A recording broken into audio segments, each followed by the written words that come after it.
At exactly 3:47 a.m. Pyongyang time on December 18, 2024, something unprecedented happened in the secure computer facilities beneath the Reconnaissance General Bureau, North Korea's primary intelligence agency. Supreme Leader Kim Jong Un personally authorized the activation of Operation Digital Dragon, the most sophisticated cyber warfare campaign in modern history. Within 18 hours, North Korean hackers would penetrate banking systems across 47 countries and initiate the largest coordinated financial theft ever attempted, targeting $670 billion worth of assets held in the world's most secure financial institutions. What I'm about to reveal will destroy everything you believed about North Korea's capabilities and intentions. Because while the world has been focused on their nuclear weapons and military threats, North Korea has been quietly building the planet's most advanced criminal hacking empire, systematically infiltrating every major financial network on Earth while generating more revenue through cybercrime than most countries earn through their entire legitimate economies. But before I show you the classified intelligence intercepts that prove North Korean hackers have already stolen over $3 billion from international banks, before I reveal how they've created a shadow financial system that operates beyond the reach of international law enforcement, you need to understand how an isolated nation with limited internet access became the world's most dangerous cyber superpower. The foundation for North Korea's digital empire was laid in 1986 when Kim Il-sung, Kim Jong Un's grandfather, established the Miram University of Science and Technology with a secret mandate to develop asymmetric warfare capabilities that could compete with American military superiority without requiring the massive conventional forces that North Korea couldn't afford to maintain. The university's computer science program wasn't designed to create software engineers or technology entrepreneurs. It was designed to create digital soldiers who could wage war against enemy nations through computer networks rather than physical battlefields, achieving strategic objectives through cyber attacks that would be impossible to trace back to North Korean government sources. The genius of the program wasn't just technical training. It was the creation of a completely isolated hacker culture where North Korea's brightest computer scientists worked in complete secrecy while being told that their cyber attacks were acts of patriotic resistance against American imperialism that threatened their homeland's survival. For 38 years, this program has been producing approximately 120 elite hackers annually, creating what Western intelligence agencies now estimate is a force of over 4,000 highly trained cyber warfare specialists operating under direct government control, while maintaining complete operational security that has prevented foreign intelligence agencies from fully understanding their capabilities until recently. The intelligence breakthrough that revealed the scope of North Korea's cyber empire came from a defected Reconnaissance General Bureau officer codenamed Digital Phoenix, who provided American intelligence agencies with detailed information about North Korean hacking operations during his debriefing sessions in Seoul throughout October 2024.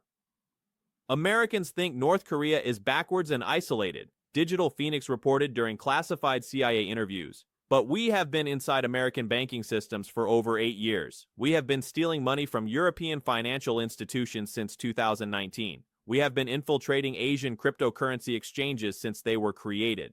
The isolation that you see as weakness, we use as operational security that makes us impossible to track or stop.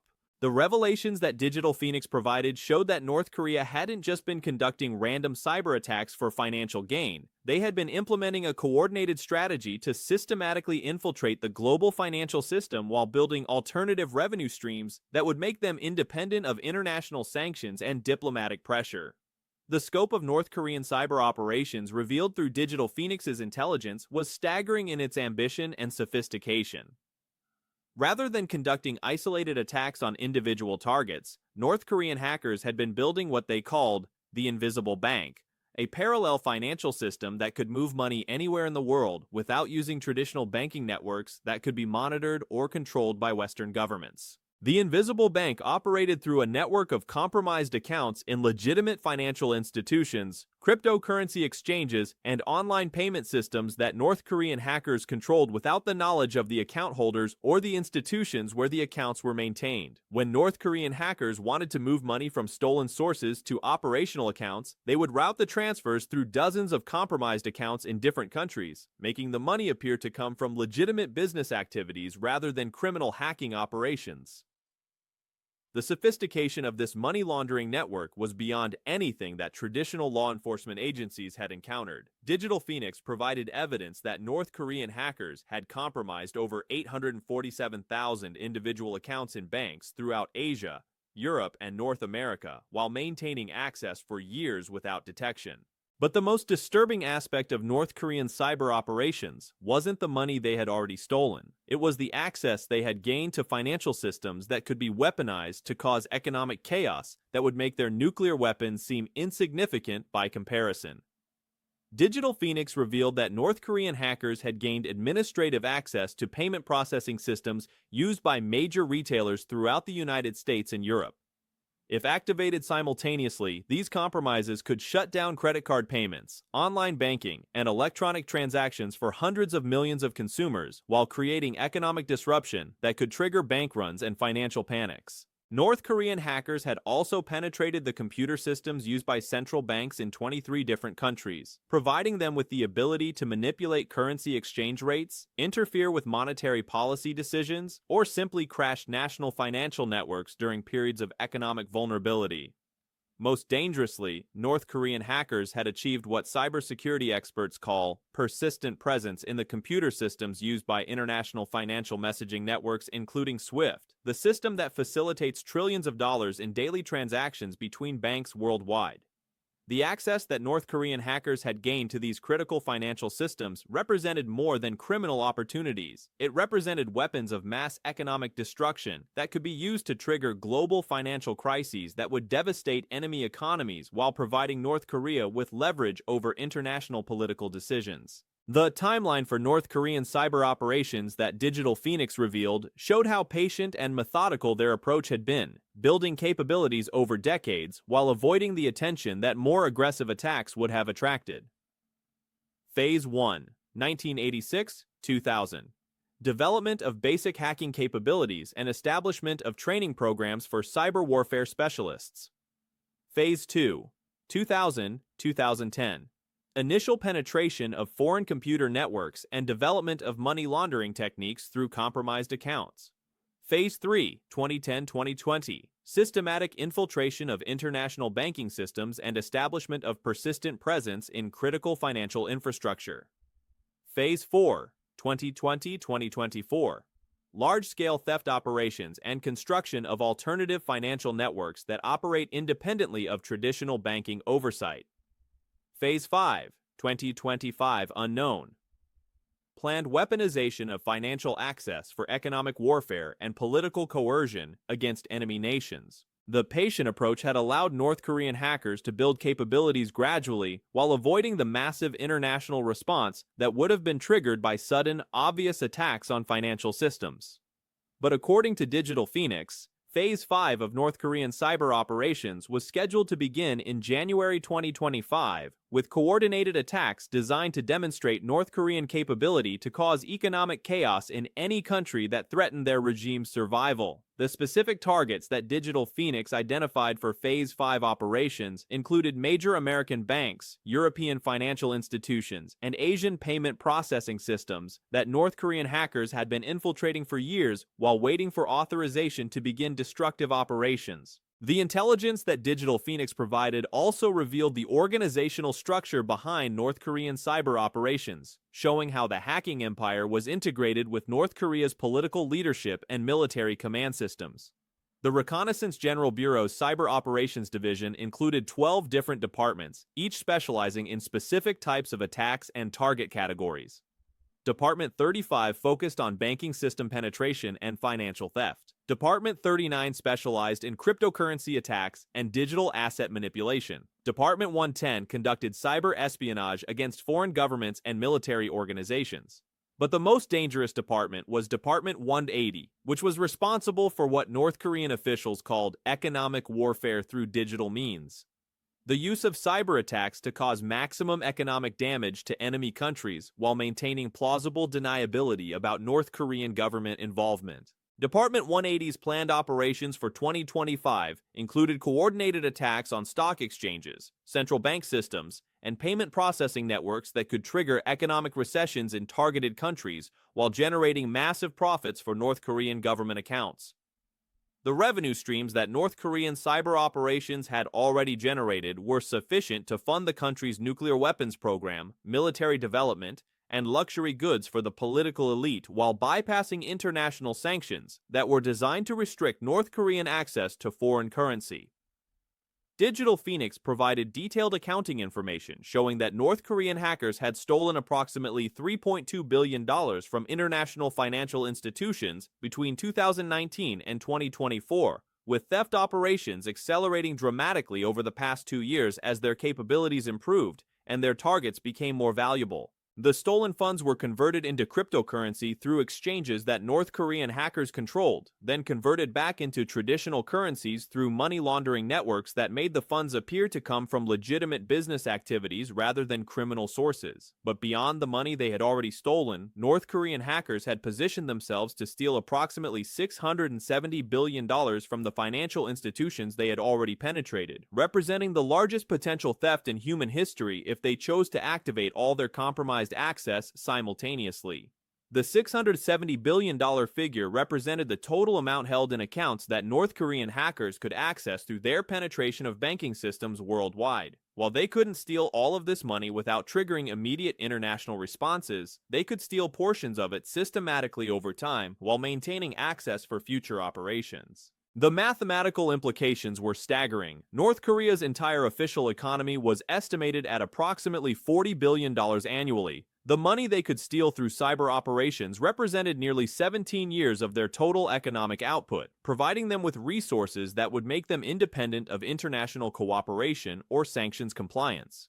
But the intelligence that Digital Phoenix provided also revealed vulnerabilities in North Korean cyber operations that could be exploited by Western intelligence agencies and law enforcement organizations working to counter their activities. North Korean hackers depended on internet connections that could be monitored and disrupted by countries with advanced cyber warfare capabilities. Their money laundering networks required cooperation from financial institutions and cryptocurrency exchanges that could be pressured to implement stronger security measures. Most importantly, their operational security depended on maintaining the isolation and loyalty of their hacker workforce, which could be compromised through defection recruitment and intelligence penetration of their training programs. The countermeasures that American and allied intelligence agencies began implementing after Digital Phoenix's debriefing included coordinated efforts to identify and shut down North Korean hacking operations while protecting critical financial infrastructure from future attacks.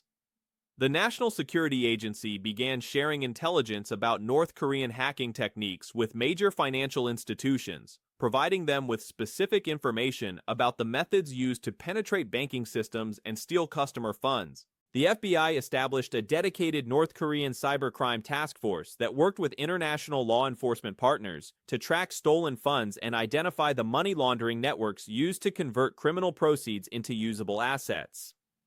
The Treasury Department implemented enhanced sanctions targeting cryptocurrency exchanges and financial services companies that facilitated North Korean money laundering operations, making it more difficult for hackers to convert stolen funds into currencies they could actually use. But the defensive measures faced significant limitations due to the international nature of North Korean operations and the technical sophistication of their attacks. North Korean hackers operated from within one of the world's most isolated countries, making traditional law enforcement approaches impossible.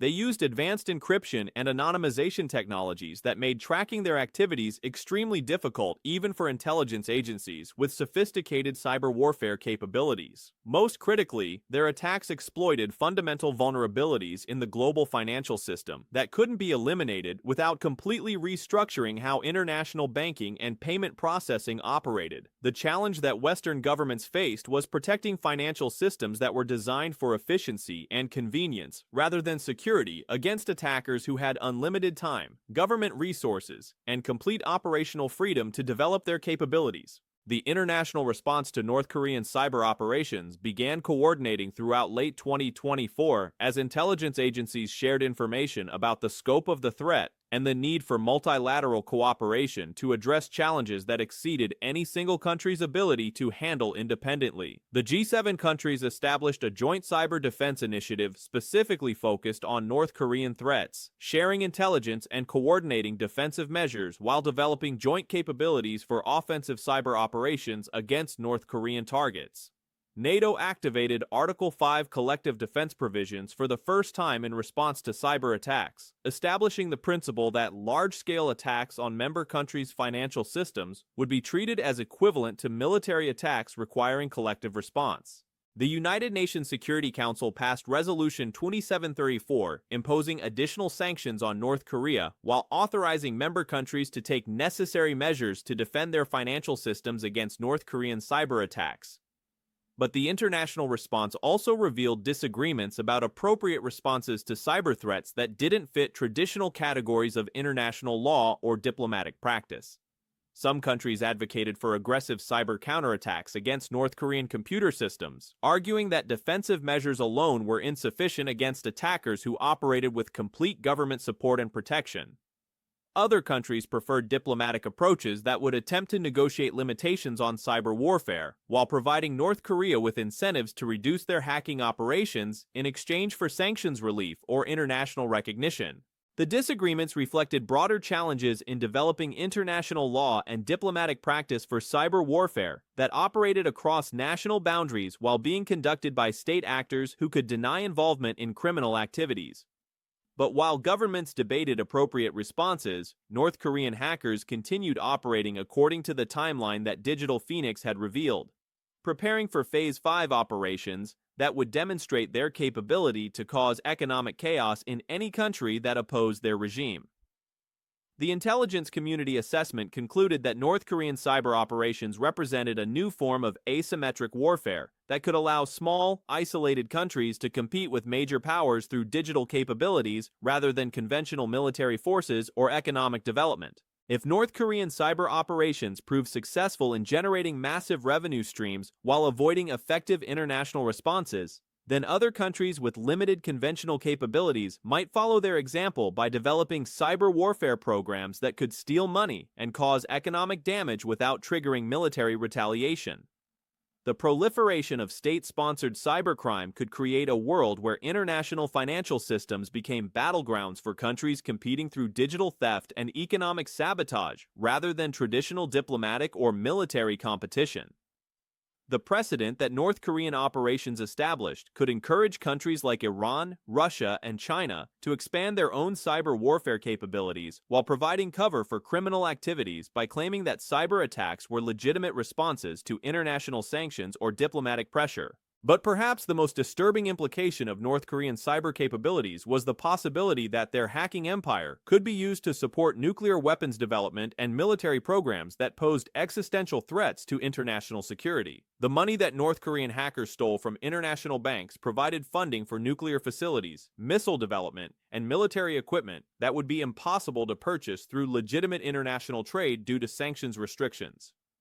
The cyber operations essentially allowed North Korea to tax the international financial system to fund weapons programs that threatened global security while operating beyond the reach of international law enforcement or diplomatic pressure. The intelligence that Digital Phoenix provided suggested that North Korean leaders viewed their cyber capabilities and nuclear weapons as complementary tools for maintaining regime survival while extracting resources from enemy countries that they couldn't obtain through conventional economic or political relationships. The combination of digital theft capabilities and nuclear deterrence created a strategic position where North Korea could threaten economic chaos through cyber attacks while threatening physical destruction through nuclear weapons, providing them with leverage over international political decisions that far exceeded their actual economic or military significance.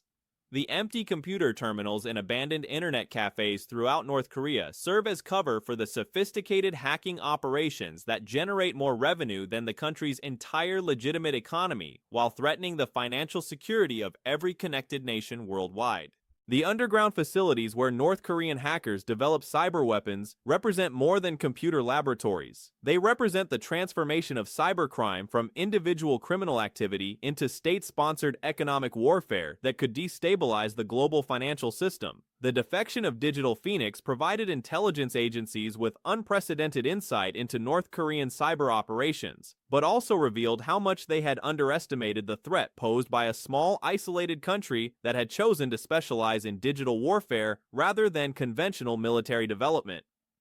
The $670 billion that North Korean hackers could potentially steal from compromised financial systems represents more than criminal proceeds. It represents the weaponization of the internet against the international economic system that connects every country in an increasingly interdependent world. The success of North Korean cyber operations demonstrates that in the digital age, geographic isolation and economic sanctions may provide advantages rather than disadvantages for countries willing to wage war through computer networks rather than traditional battlefields. The invisible bank that North Korean hackers created through years of patient infiltration proves that the global financial system is vulnerable to systematic attack by adversaries who understand its weaknesses and are willing to invest sufficient time and resources in exploiting those vulnerabilities for strategic advantage. The cyber empire that Kim Jong Un authorized represents the emergence of a new form of international competition, where countries compete for control over digital assets and financial networks rather than territory or natural resources, and where victory is measured in stolen data and compromised systems rather than captured cities or defeated armies. The revelation of North Korean hacking capabilities marks the beginning of a new era where cyber warfare determines which countries can fund their strategic objectives and which countries lose their economic security to digital attacks that operate beyond the reach of traditional diplomatic or military responses. The hackers working in secret facilities beneath Pyongyang have created more than a criminal enterprise. They have created a new model for how isolated, sanctioned countries can compete with major powers through digital capabilities that exploit the interconnected nature of modern economic systems while remaining invisible to the institutions and governments they target. The $670 billion digital heist that North Korean hackers are preparing to execute represents more than the largest theft in history. It represents the moment when cybercrime evolved from individual criminal activity into strategic warfare that could determine the balance of power between nations, competing for economic survival in an increasingly connected but vulnerable world. The age of digital empire has begun, and the country that seemed most backward and isolated has become the most dangerous threat to the financial systems that power the global economy, proving that in the internet age, weapons are measured in lines of code rather than tons of steel, and conquest is achieved through network penetration rather than territorial occupation.